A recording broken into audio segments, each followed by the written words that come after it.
নমস্কাৰ বন্ধুসকল খান ই-ৰিক্সালৈ মই আপোনালোকক স্বাগতম জনাইছোঁ। আজিৰ এই ভিডিঅ' ই-ৰিক্সাৰ 48 ভল্টৰ ফেনৰ বিষয়ে মই আপোনালৈ আনিছোঁ।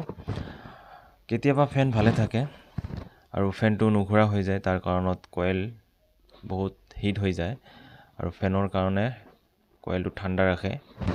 এতিয়া আমি ফেন যদি নুঘূৰা হৈ যায় তেতিয়া এই ফেনটোক আমি কেনেকৈ ঘূৰাম সেই বিষয়ে আপোনালোকক এই ভিডিঅ'ৰ মাধ্যমেদি দেখুৱাম।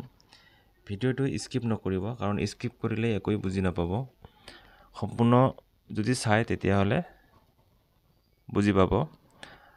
আৰু ব্লগ এতিয়া আমি ভিডিঅ'টো আৰম্ভ কৰোঁ। ফেনৰ যোনটো বৰ্ড আছে, এনেকুৱা ধৰণৰ এটা বৰ্ড আছে। আমি এচি কাৰেণ্ট দি কেনে আমি ইয়াত চেক কৰি আছোঁ যে ইয়াত কোনটো পাৰ্টছত ভল্টেজ আহিছে নে নাই আৰু ভল্টেজ ছাপ্লাই দিছে নে নাই। এনেকৈ এচি কাৰেণ্ট দি কেনে আমি ইয়াত চেক কৰিছোঁ। কোনটো চেক কৰিছোঁ আমি, কোনটো পাৰ্টছত যোনটো ভল্টেজ ৰেগুলেটৰ IC আছে।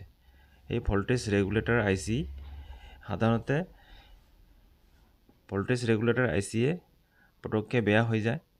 আৰু ভল্টেজ ৰেগুলেটৰ ICৰ কাম হৈছে ভল্টেজটো বেছি ভল্টেজ লৈ কেনে 12 ভল্টেজ ছাপ্লাই দিয়ে।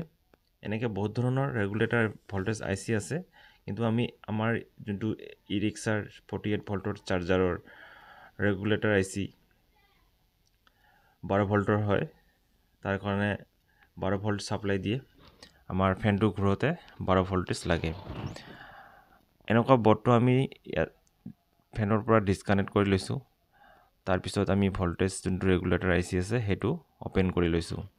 অ'পেন কৰি নিয়াৰ পিছত আমি নতুন এটা আৰু যোনটো লাগি আছিলে সেইটোৰ মাজত আমি ভল্টেজটো চেক কৰি আপোনালোকক দেখুৱাম যে কোনটো ভল্টেজ আহিছে আৰু কোনটোত ভল্টেজ অহা নাই।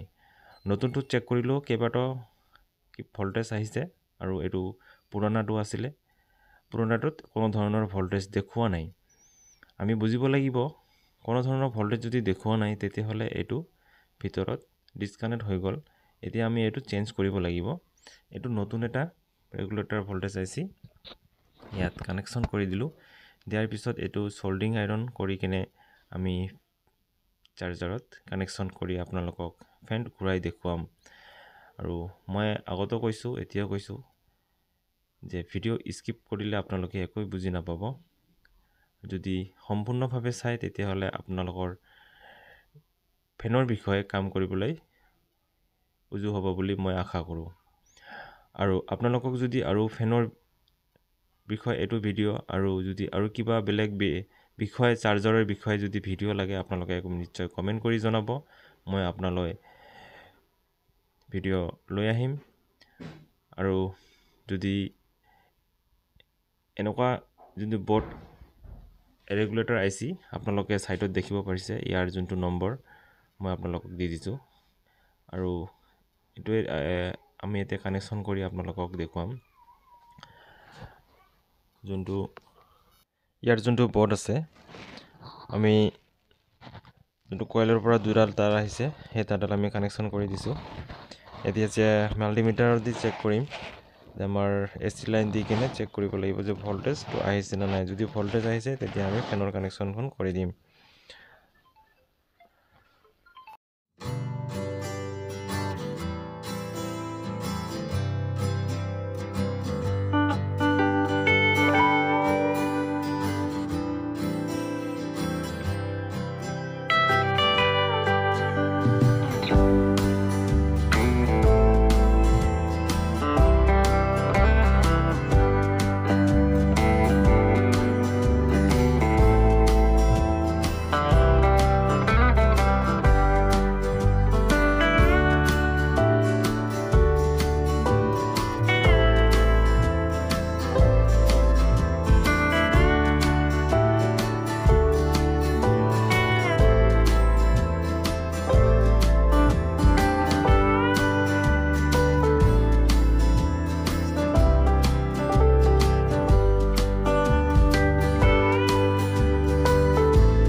কানেকশ্যন সম্পূৰ্ণভাৱে কৰি দিয়া হৈ গ'ল। এতিয়া আমি AC কাৰেণ্ট দি কিনে চেক কৰিছোঁ। ফেনটো ধুনীয়াকৈ ঘূৰিছে, দেখিব পাৰিছে ফেনটো ধুনীয়াকৈ ঘূৰিছে, ইয়াত লাইট জ্বলিছে।